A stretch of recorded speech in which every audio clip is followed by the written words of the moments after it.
All right, y'all, let's play a game.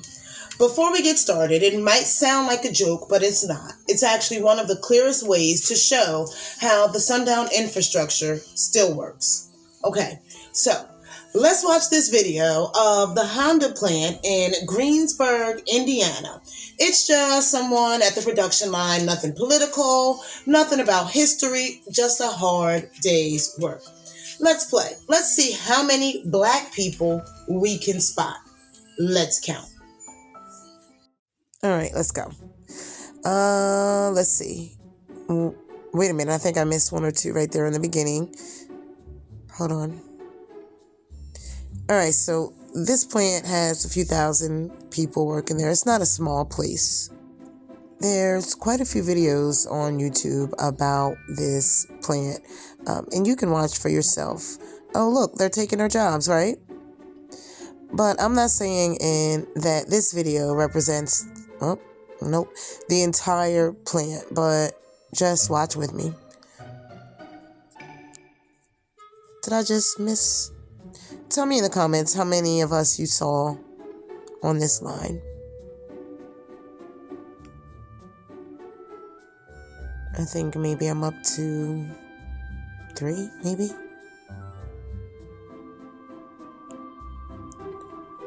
If you think this is a coincidence, I really need you to think it through. This is not a coincidence. It's the hiring pool. Greensburg, Indiana stayed overwhelmingly... Okay. It stayed overwhelmingly white for many, many, many generations, and it was by design. We are literally... Hey! We're looking at history showing up on the production line in Greensburg, Indiana. And just so you know, I actually cut out about a third of this video for time. It didn't get any better. This plant is in Greensburg, Indiana. And if you've been following my life's work, you already know. When a place stays over 90% white for generations, the workforce is going to be overwhelmingly white. That's infrastructure. All right, we'll be back to that at the end. But for now, sundown towns. Let's talk about it. Greensburg, Indiana, the seat of Decatur, is 96th on the list. If you're new here, welcome. Consider subscribing if you learned something. If you've been here before, you know just how much I truly, truly appreciate you.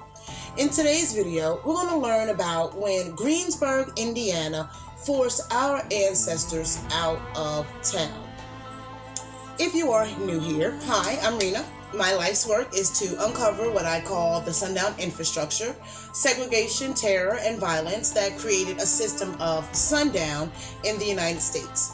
In Greensburg, Indiana, segregation created the boundary, violence enforced the boundary, and terror made sure we didn't cross it again. So, before the sun went down here in the 1800s, the county was actually connected to the Underground Railroad. In the 1850s, a man named Luther Donald was charged for helping an enslaved woman and her babies escape to freedom. First of all, doesn't he look like he has a little color in him? Anyway, Mr. Luther was convicted in a lower court, so it went all the way to the Indiana Supreme Court, where the conviction was overturned. Technically, it was thrown out. There's a big difference, I know. But by the early 1900s, Greensburg was ready to explode, and in 1907, it did. Newspapers reported that white people ordered our ancestors out of town, and it escalated quickly. A mob of at least 500 white people attacked our resort area. They called it a riot. They were attacked. It wasn't a riot. The wordplay to cover up injustice happened often in history. Our ancestors were forced out of this place. We was experiencing Jim Crow. So as a former policy debater, we know that words particularly have a legal definition to it. And what the good folks in Tulsa did was file legally to make sure that we don't view it as a riot, but we view it as a massacre, because a riot has a different legal interpretation versus a massacre. So though we're taught that it's called the Tulsa Race Riot, it was not a riot, it was a massacre. And there are different legal interpretations or implications when we think about it through a massacre or through a riot. According to James Lowen, author of the only exclusive book about sundown towns, he said that in 1890 there was over 160 of us in the county. By 1960 there was only 3 of us left, and it was all women. By 2000 there was a handful of us there, but y'all, that's infrastructure. Segregation, terror, and violence working together to keep us in our place. And the story spread through the newspaper from Nebraska to Louisiana, from Colorado to North Carolina. Just like sundown itself, it spread. In my upcoming book, I talk about how sundown spread from town to town and county to county and suburb to suburb and enclave to enclave. It didn't stop with the riot in 1923 in Greensburg. The newspapers reported that the women of the Klan showed up. They held ceremonies for their fallen comrades. At those ceremonies, they were burning crosses. We all know the message that sends: terror. It reminds people of who actually holds the power. Decades later, the reputation continued. Remember that Honda clip in the beginning when Honda chose Greensburg for a plant? James Lowen publicly questioned their decision.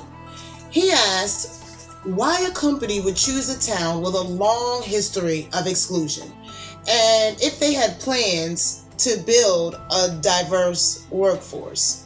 Now go back to the beginning and play that game again. Greensburg became a sundown town when segregation created the boundary, just like all over America, but that boundary was enforced with violence, and it had enough terror to make sure we didn't cross boundaries again.